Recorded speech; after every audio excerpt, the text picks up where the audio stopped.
Okay, so the last set I'm going to show you is for the glutes, and I'm going to show you how to do a hip bridge and a hip roll properly.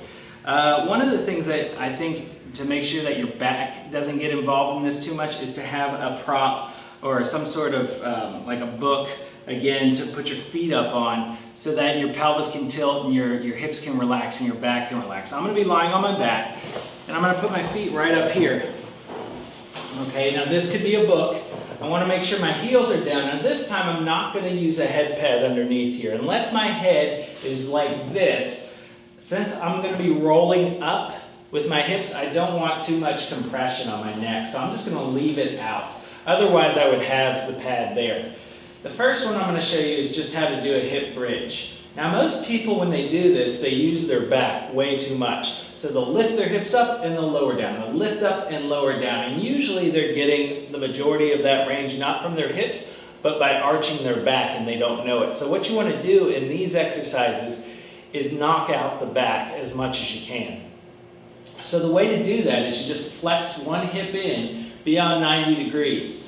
Okay, so just pull it in, don't think too much about it, and then just try to relax the front of your hips. Relax your shoulders, relax your chest. Don't grip into anything.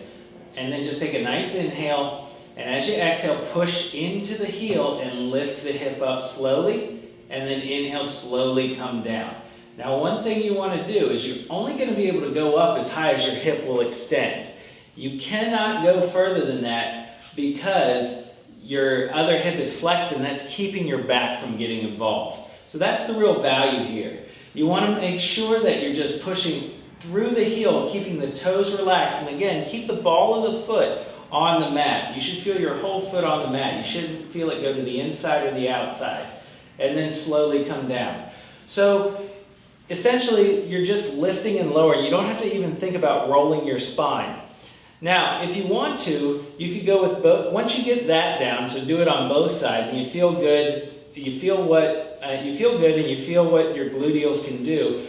Then you just do a rolling version of that. So instead of just coming up and down, you're going to focus on articulating your spine. So you just use your breath. You take an inhale, and as you exhale, you just rock your pelvis towards the mat gently through pushing into your heels just a little bit. But try to keep the front of your hips pretty soft on this.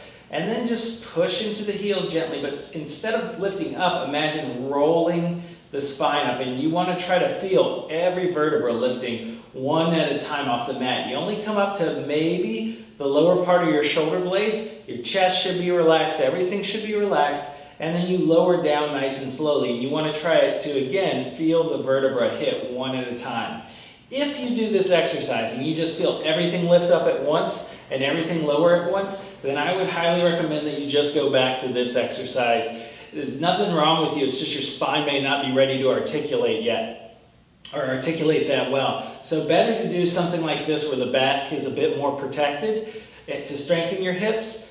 And then work on the articulation later through other exercises.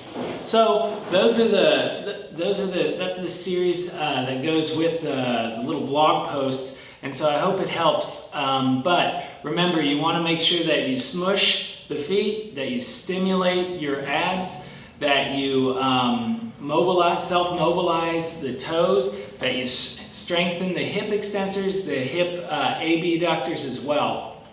Okay, and remember, it's all about what you don't use rather than what you do use in these positions. So make sure that things like your hip flexors are relaxed, your toe flexors, your chest, even your lats. Make sure all these things are relaxed and that you're focusing specifically on the movement and what you are supposed to use.